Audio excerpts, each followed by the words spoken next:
नमस्कार, राधे राधे, जय श्री कृष्णा। कैसे हैं आप सभी लोग? मैं ईश्वर से आशा और उम्मीद करता हूँ आप सभी स्वस्थ होंगे, मस्त होंगे, आलावित होंगे, प्रसन्नचित होंगे और अपने कर्म पथ पर आगे बढ़ रहे होंगे और खूब स्वाध्याय कर रहे होंगे। मेहनत कीजिएगा और सफलता के द्वारा शोर मचा दी ऐसी सफल मेहनत करो। तो तलाशते हैं मंजिल बड़ी शिद्दत से कि तलाशते हैं मंजिल बड़ी शिद्दत से, यूं ही बेवजह नहीं उड़ते मेरे ख्वाबों के परिंदे। तो जैसा कि आप सभी को पता है, आज जो हम पढ़ने वाले हैं वो बॉन्ड पढ़ने वाले हैं स्केलेटन में। तो कंकाल तंत्र की संरचनात्मक जो इकाई होती है बॉन, अस्थि या हड्डी जिसको बोलते हैं, वो होती है बॉन। तो आओ यहाँ से हम पढ़ें।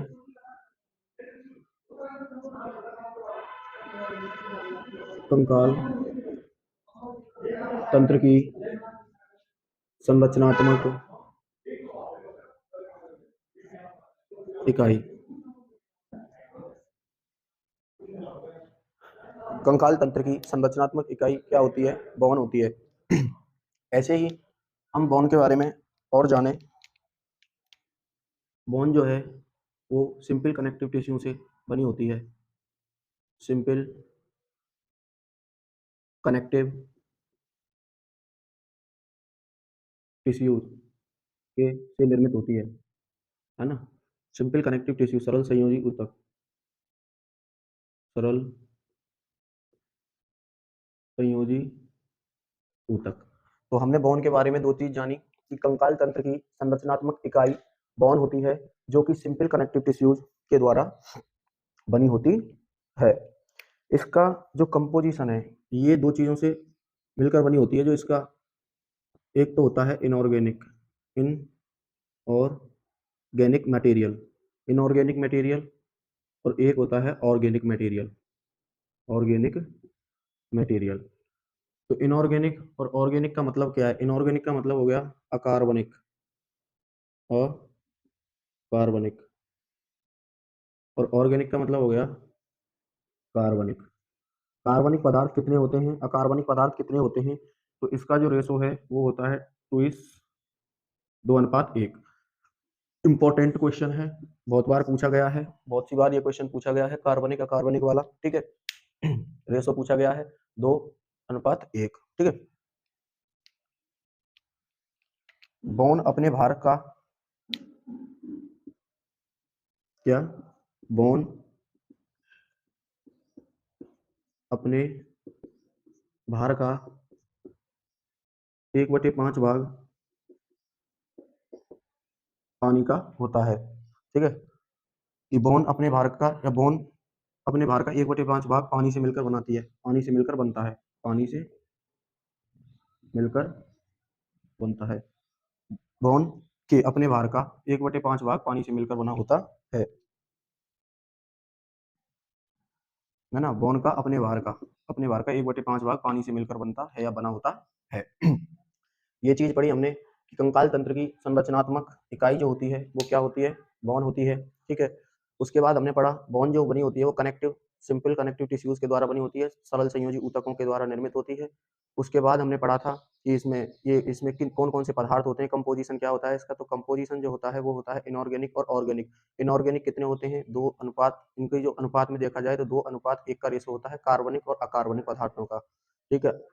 अकार्बनिक पदार्थ दो मतलब 67% होंगे, तो कार्बनिक पदार्थ 33% होंगे यदि 100 का रेशो लगाया जाए तो। बॉन अपने भार का कितना प्रतिशत भाग? 1/5वां भाग पानी से मिलकर बना होता है। ठीक है।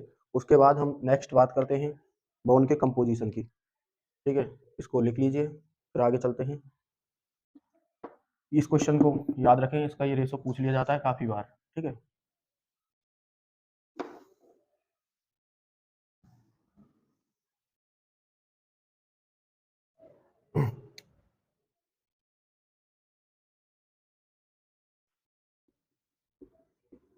कंपोजिशन ऑफ बॉन, बॉन का संघटक।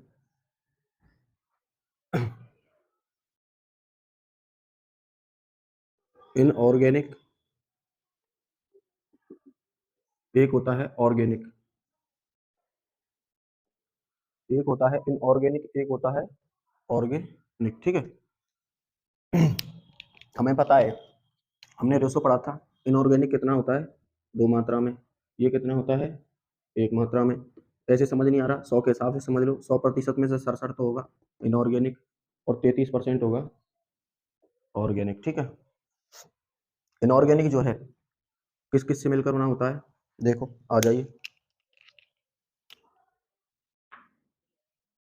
कैल्शियम, चलो लिख देता हूँ, वैसे लिख देता हूँ, calcium phosphate, calcium phosphate, calcium, calcium carbonate, इसकी जो मात्रा होती है वो कितनी है, वो है भैया 86%, 86%, जो कि सबसे ज़्यादा मात्रा में होता है, ठीक है। किसमें होता है सबसे ज़्यादा, सबसे ज़्यादा क्या होता है, कैल्शियम फॉस्फेट होता है। उसके बाद कैल्शियम कार्बोनेट आता है, कितना प्रतिशत आता है, ठीक है, कितने प्रतिशत, 5.8% ये हो जाता है। उसके बाद हमारा आता है मैग्नीशियम फॉस्फेट, कौन सा, मैग्नी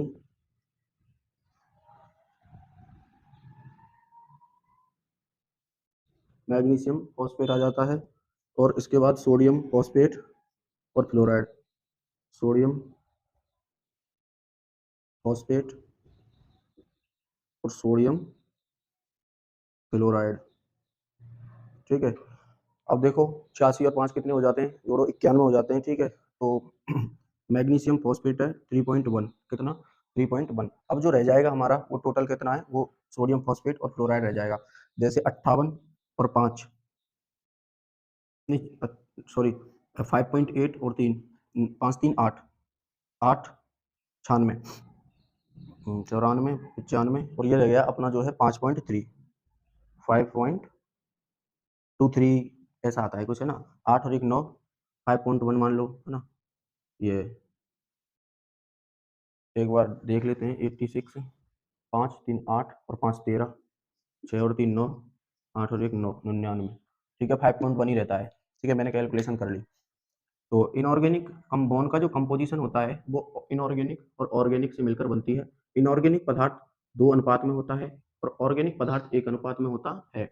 उसके बाद ये जो इनऑर्गेनिक पदार्थ जो होता है, बॉन्ड कंपोजिशन, बॉन्ड मिलकर जो बनी होती है, वो कैल्शियम फॉस्फेट से मिलकर बनी होती है। किससे, कैल्शियम फॉस्फेट से मिलकर बनी होती है। कैल्शियम कार्बोनेट, कैल्शियम कार्बोनेट जो होता है वो 5.8% होता है, 5.8% होता है। और मैग्नीशियम फॉस्फेट जो है वो होता है अपना 3.1, कितना 3.1। उसके बाद सोडियम फॉस्फेट और सोडियम क्लोराइड है ना। तो सोडियम इनकी जो मात्रा है वो 5.1 है दोनों की, है ना। अब यदि हम इधर आ जाएं कार्बनिक की तरफ, तो ये इसमें दो चीजें होती हैं, एक तो होती है कोशिकाएं, क्या होती है कोशिकाएं, और एक होता है मैट्रिक्स, क्या होता है मैट्रिक्स। इसमें जो है दो चीजें होती हैं, एक तो होती है सेल्स, कोशिकाएं, और दूसरा होता है मैट्रिक्स। मैट्रिक्स का मतलब होता है जो कोई पदार्थ भरा होता है अधात्री, है ना, कैविटी, वो होता है मैट्रिक्स। तो इसमें जैसे कोलेजन आ जाएगा, है ना, नॉन कोलेजन, ठीक है, ईटीसी। अब इन कोशिकाओं की हम बात करें, इसको देखो, विकसित हड्डी कोशिका जो होती है उसको कहते हैं विकसित हड्डी कोशिका, ऑस्टियोसाइट, है ना, ओ ऑस्टियो, क्या कहते हैं, ऑस्टियोसाइट कहते हैं, ठीक है। एक फिर नेक्स्ट अविकसित हड्डी कोशिका, दूसरी कौन सी है, अविकसित हड्डी कोशिका, अविकसित हड्डी कोशिका, कौन सी, अविकसित हड्डी कोशिका। अविकसित हड्डी कोशिका जो होती है उसको कहते हैं दोस्तों ऑस्टियोब्लास्ट, क्या कहते हैं, ऑस्टियोब्लास्ट, क्या कहते हैं, ऑस्टियोब्लास्ट। ये जो वर्ड है तुम्हें यूज आएंगे, ऑस्टियोब्लास्ट, ठीक है। उसके बाद एक होती है भक्षण करने वाली, कौन सी, भक्षण करने वाली, पुनः भक्षण कोशिका जो होती है उसे कहते हैं पुनः भक्षण करने वाली कोशिका, पुनः भक्षण करने वाली या पुनः भक्षण करने वाली कोशिका, वो होती है ऑस्टियोक्लास्ट, क्या होती है, ऑस्टियोक्लास्ट, ठीक है। तो देखो मैंने ये विकसित हड्डी कोशिका ऑस्टियोसाइट कहलाती है, अविकसित हड्डी कोशिका ऑस्टियोब्लास्ट कहलाती है, पुनः भक्षण करने वाली कोशिका ऑस्टियोक्लास्ट कहलाती है। इसके बाद अब हमने क्या-क्या जान लिया कि बोन जो होती है कंकाल की संरचनात्मक इकाई होती है। बोन का जो कंपोजिशन है वो इनऑर्गेनिक और ऑर्गेनिक मटेरियल के द्वारा बना हुआ होता है। इनऑर्गेनिक कितने 2:1 हमारा जो अनुपात होता है इन दोनों का, ठीक है?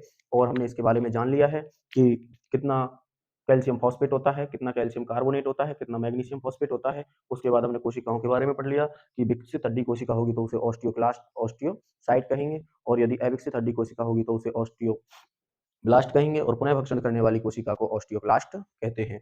इसके बाद हम बोन की स्ट्रक्चर पढ़ते हैं, बोन की संरचना पढ़ते हैं, या फिर बोन के प्रकार पढ़ते हैं। आप बताओ, जैसे ही हम लोग अध्ययन कर लेंगे। पहले बोन के टाइप्स बता दूं या फिर पहले बोन्स की स्ट्रक्चर बताएं? चलो संरचना देख लेते हैं हम लोग। इसको नोट डाउन कर लीजिएगा जल्दी से।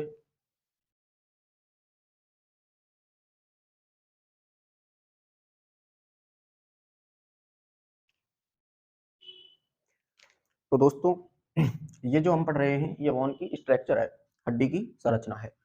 तो देखो, ये हमारी कोई भी एक बोन है ना? तो इसका जो सबसे ऊपरी सिरा है, जो जुड़ने वाली जो भाग है, वो है एपिफाइसिस। क्या है? एपिफाइसिस, ठीक है? उससे थोड़ा सा नीचे जो है वो है मेटाफाइसिस, और मेटाफाइसिस से नीचे और यहाँ तक वो होता है अपना डायफाइसिस। क्या होता है? डायफाइसिस। इस जगह जो होता है ये वाला भाग, ये वाला, है ना? दोनों तरफ ही यही सीन होता है। ये जो स्पंजी स्पंजी पार्ट होता है, जो जुड़ती है वो सतह स्पंजी पार्ट होती है ना? और इधर भी ऐसे ही स्पंजी पार्ट होता है। ऐसे ही एपिफाइसिस इधर भी होगा, मेटाफाइसिस इधर भी होगा, है ना? और डाइफाइसिस जो है वो सबसे कॉम्पैक्ट भाग है, कठोर भाग है, मतलब इसका बोन का सबसे बड़ा ये जो पार्ट होता है ये डाइफाइसिस के अंतर्गत आता है, ठीक है? तो अब बोन, लॉन्ग बोन कोई भी मान लो, है ना? अब उसमें हमें देखना है कि जो बोन की चारों तरफ की जो सतह है, चारों ओर से जो इसके चारों ओर ये जो बाउंड्री है, इसको कहते हैं पेरिओस्टियम। क्या कहते हैं? पेरिओस्टियम। पेरिओस्टियम जो है ये एक अजोड़ीय, मतलब ये केवल जो किनारे हैं उस जगह, स्पॉन्जी जो पार्ट है उस जगह ये एब्सेंट रहता है, अजोड़ीय सतह है, क्योंकि ये कैल्शियम जुड़ता नहीं है। तो इस जगह पे, जो इसकी जगह, पेरिओस्टियम की जगह आर्टिकुलर कार्टिलेज होता है, जो एक दूसरे से ज्वाइंट करता है, जोड़ता है, ठीक है? उसके बाद पेरिओस्टियम से, मतलब बोन के अंदर या पेरिओस्टियम के बाद जो लेयर पाई जाती है उसको कहते हैं एंडोओस्टियम। क्या कहते हैं? एंडोओस्टियम कहते हैं, ठीक है? यहाँ पे ये जो इसमें ये नलिका दिख रही है, ये हो गई हर्वेशियन सिस्टम, जो क्या है? ब्लड फ्लो करती है, रक्त का संचार करती है, ठीक है? या फिर बॉक्समान कैनाल भी बोलते हैं। और इसमें जो छोटी छोटी संरचनाएं दिख रही हैं, ये क्या है? Bone marrow. और ये जो इसमें पूरा भरा हुआ पदार्थ है, ये क्या हो गया? मेड्यूलरी कैविटी बोल सकते हैं इसको। क्या बोल सकते हैं? Medullary cavity. क्या बोल सकते हैं? Medullary cavity. तो हम अब इसका क्या करेंगे? वर्गीकरण करेंगे। क्या करेंगे? वर्गीकरण। अब इसकी बाह्य संरचना में तुम्हें क्या क्या दिखा? किसमें? बाह्य संरचना, बाह्य संरचना। तो देखो, इसकी जो बाह्य संरचना में दिखा होगा तुम्हें, वो दिखा होगा एपिफाइसिस। क्या? एपिफाइसिस। दूसरा जो दिखा होगा वो होगा मेटाफाइसिस। क्या? मेटाफाइसिस। तीसरा जो है वो है डाइफाइसिस। क्या? डाइफाइसिस। ये सबसे कठोर भाग होता है, कॉम्पैक्ट पार्ट होता है, मेटाफाइसिस के बाद होता है, ठीक है? स्पॉन्जी तक होता है, ठीक है? स्पॉन्जी पार्ट तक होता है। तो एपिफाइसिस क्या है? एपिफाइसिस सबसे बाहरी भाग होता है ना? उसके बाद मेटाफाइसिस क्या है कि एपिफाइसिस और डायफाइसिस, एपिफाइसिस एपिफाइसिस और डायफाइसिस के बीच की जो संरचना है, जो बीच में मध्य में जो संरचना पाई जाती है, एपिफाइसिस और डायफाइसिस के बीच में जो संरचना पाई जाती है, उसे क्या कहते हैं दोस्तों? मेटाफाइसिस कहते हैं, ठीक है? अब ये हो गया। चौथी चीज, हड्डी के चारों ओर पाए जाने वाला आवरण। कि कहा? चारों ओर, हड्डी के चारों ओर पाए जाने वाला आवरण जो है वो क्या कहलाता है? पेरिओस्टियम। क्या कहलाता है? पेरिओस्टियम। हड्डी के चारों ओर पाए जाने वाले आवरण को क्या कहते हैं? पेरिओस्टियम कहते हैं। पेरिओस्टियम जो है वो जोड़ीय सतह पर नहीं पाया जाता है। जोड़ीय सतह का मतलब जुड़ने वाली सतह पर नहीं पाया जाता है। इसकी जगह क्या पाया जाता है? आर्टिकुलर कार्टिलेज पाया जाता है, आर्टिकुलर कार्टिलेज, ठीक है? जो जुड़ता है। ये पढ़ लिया। तो हमने बाह्य संरचना पढ़ ली थी। बाह्य संरचना में हमने क्लियर कर लिया है कि तीन चीजें होती हैं, एपिफाइसिस होता है, मेटाफाइसिस होता है और डाइफाइसिस होता है। एक होता है पेरिओस्टियम। क्या होता है? पेरिओस्टियम होता है। तो हम ये चीज पढ़ चुके थे कि एपिफाइसिस क्या होता है। सबसे सबसे जो टॉप का जो हेड वाला भाग है, ये इसका क्या हो गया? हेड, जो किसी भी सतह से जुड़ता है, ये हो गया हेड। और ये क्या हो गई? इसकी नेक। क्या हो गई? नेक। तो हेड हेड वाला भाग क्या है? एपिफाइसिस। मेटाफाइसिस क्या है? एपिफाइसिस और डाइफाइसिस। एपिफाइसिस ये वाला और ये डाइफाइसिस के मध्य की संरचना, एपिफाइसिस और डाइफाइसिस की मध्य की संरचना मेटाफाइसिस होती है, और डाइफाइसिस जो होती है वो उसका कॉम्पैक्ट पार्ट होता है, सबसे कठोर भाग होता है। उसके बाद हमने पढ़ा था पेरीओस्टियम। क्या? पेरीओस्टियम लेयर, है ना। पेरीओस्टियम क्या है? हड्डी के चारों ओर पाई जाने वाली सतह क्या है? पेरीओस्टियम होती है। हड्डी के चारों ओर पाए जाने वाला आवरण क्या होता है? पेरीओस्टियम होता है। ये इस एजोड़ीय होता है। क्या होता है? एजोड़ीय सतह होती है, मतलब जो इसके किनारे हैं, है ना, उस जगह जो पेरीओस्टियम है वो नहीं पाया जाता, उसकी जगह आर्टिकुलर कार्टिलेज पाया जाता है। इसके बाद हम बात करेंगे आंतरिक संरचना की। किसकी? आंतरिक संरचना की। तो आंतरिक संरचना में हमें कौन कौन सा पार्ट है? एक तो कॉम्पैक्ट पार्ट है, एक स्पंजी पार्ट है, और एक क्या है? एक अपनी मेडुलरी कैविटी है, और एक अपना ये हर्वेशियन सिस्टम है। ठीक है। हर्वेशियन सिस्टम नलिकाएं होती हैं जो ब्लड का इसमें फ्लो करती है। कॉम्पैक्ट पार्ट की यदि हम बात करें तो ये ठोस भाग होता है। ये ठोस भाग होता है डाइफाइसिस या शाफ्ट वाला। ठीक है, ये ठोस भाग होता है। कौन सा? डाइफाइसिस या शाफ्ट वाला। स्पॉन्जी पार्ट की बात करें तो ये कॉम्पैक्ट भाग के किनारों पर, जैसे ये कॉम्पैक्ट है, किसी भी बोन के कॉम्पैक्ट भाग के किनारों पर पाए जाने वाला खोखला और कोमल भाग, खोखला और कोमल भाग, या खोखला कोमल भाग क्या है? स्पॉन्जी पार्ट है, जो हड्डी के दोनों छोरों पर पाया जाता है। जो हड्डी के दोनों छोरों पर पाया जाता है। मैंने क्या कहा? मैंने कहा कि कॉम्पैक्ट पार्ट के दोनों छोरों पर या हड्डी के दोनों छोरों पर पाए जाने वाला खोखला भाग क्या है? अपना स्पॉन्जी पार्ट है। कॉम्पैक्ट क्या है? कॉम्पैक्ट वो है जो सबसे कठोर भाग है, सघन भाग है, और डायफाइसिस वाला भाग कॉम्पैक्ट भाग होता है। ठीक है। इसके बाद अब हमें क्या पढ़ना है इसमें? Medullary cavity.